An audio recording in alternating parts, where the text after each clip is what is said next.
Et si l'histoire, toute l'histoire des civilisations, suivait en fait un plan, de leur naissance la plus spectaculaire jusqu'à leur chute, qui est souvent inévitable, il y a des schémas récurrents, une sorte de plan directeur que l'on va essayer de décoder ensemble. Alors tout part d'une question qui peut paraître simple. Comment est-ce qu'on est passé de petites tribus nomades, de chasseurs-cueilleurs, à des empires gigantesques? Quel a été l'élément déclencheur de cette transformation radicale? C'est le mystère qu'on va explorer. Pour y voir plus clair, on va suivre un parcours en 5 grandes étapes. On va commencer par la révolution qui a tout rendu possible, de la graine à la ville. Ensuite, on verra comment ces nouvelles sociétés ont dû créer un code pour pouvoir fonctionner ensemble. Puis, on explorera leur expansion, parfois explosive dans l'âge des empires, comment elles ont fini par se connecter les unes aux autres, et enfin pourquoi même les plus grands géants finissent toujours par s'effondrer. Le point de bascule de toute notre histoire tient dans une idée toute simple: planter une graine. Il y a environ 6000 ans, là-bas, en Mésopotamie, cette innovation qu'on appelle la révolution agricole a posé la toute première pierre de tout ce qui a suivi. Essayez d'imaginer ça. Pour la toute première fois de l'histoire humaine, on produit plus de nourriture que ce dont on a besoin. Ce surplus de blé, d'orge, ça change absolument tout. Ça permet de nourrir des artisans, des prêtres, des soldats, des gens qui ne cultivent pas la terre. Ça a permis à des villes comme Uruk de devenir d'immenses métropoles de 50 000 habitants. La sédentarité, ce n'était plus une option, c'était l'avenir. Mais ce progrès a eu un coût paradoxal, inscrit dans nos corps. On a échangé la grande taille, la robustesse et l'alimentation très variée de nos ancêtres chasseurs-cueilleurs contre une vie sédentaire, un corps plus petit, moins robuste, et une alimentation qui dépend quasi entièrement des céréales. C'était, en quelque sorte, le prix à payer pour bâtir des civilisations. Bon, on a des dizaines de milliers de personnes qui vivent les unes sur les autres. Ça crée un nouveau problème, et un gros. Comment on gère le chaos? Pour survivre, ces sociétés ont dû inventer un code. Un code fait de lois pour maintenir l'ordre et de croyances communes pour unir tout le monde. Œil pour œil. Cette phrase du fameux code d'Hammurabi, on la connaît tous. Elle sonne juste, équitable. Mais la réalité est plus complexe. C'est un progrès immense d'avoir une loi écrite, gravée dans la pierre.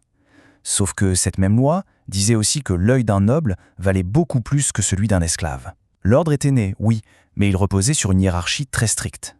Et le plus fascinant, c'est que ce modèle, cette pyramide sociale, on le retrouve partout.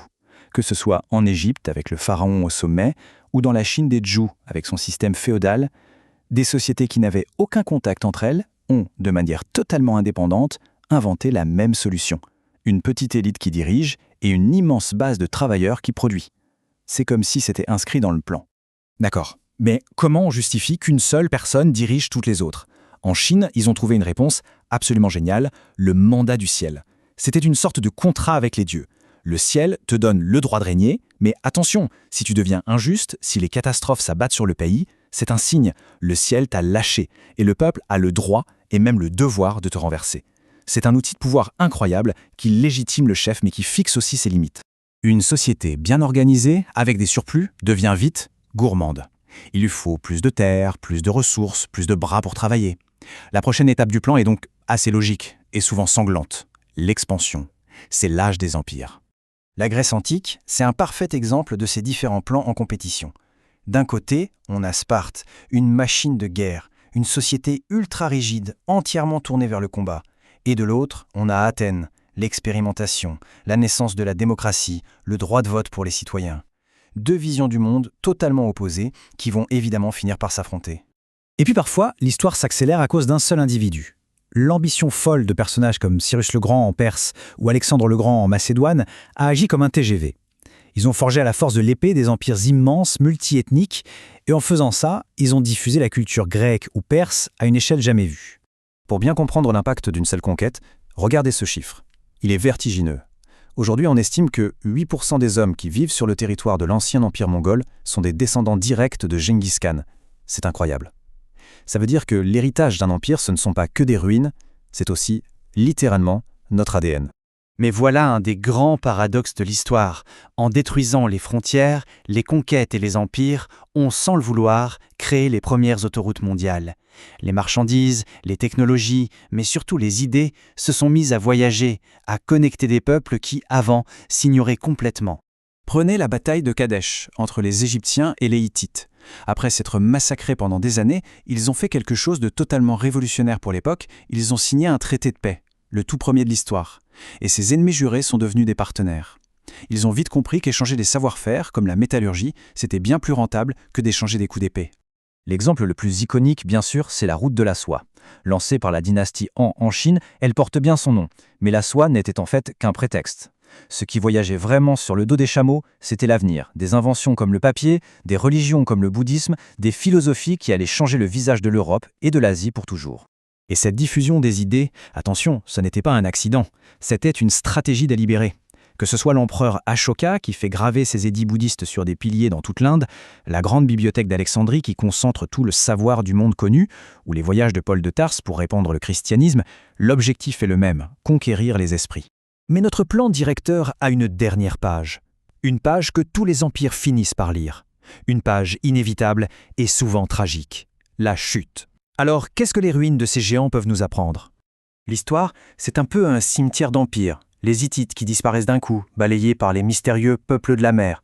L'Empire romain qui s'effondre après 1000 ans de domination. L'Empire byzantin, son dernier vestige, qui tombe finalement en 1453. Le message étant de plus clair. Aucune puissance n'est éternelle. Et parfois, le coup de grâce ne vient pas d'une armée. Il est invisible. 75 millions. C'est l'estimation basse du nombre de morts de la peste noire au XIVe siècle. Une simple bactérie a réussi là où toutes les armées avaient échoué. Elle a mis l'Europe à genoux, elle a fait voler en éclats le système féodal et a complètement rebattu les cartes du pouvoir. Alors, finalement, c'est quoi la recette de l'effondrement ? Eh bien, les ingrédients sont presque toujours les mêmes. Vous prenez des divisions internes, des guerres civiles qui déchirent la société de l'intérieur, vous ajoutez une pression militaire constante sur les frontières, vous saupoudrez le tout d'une crise économique, de corruption, d'inflation. Et enfin, le coup de grâce, l'empire devient tout simplement trop grand pour être géré.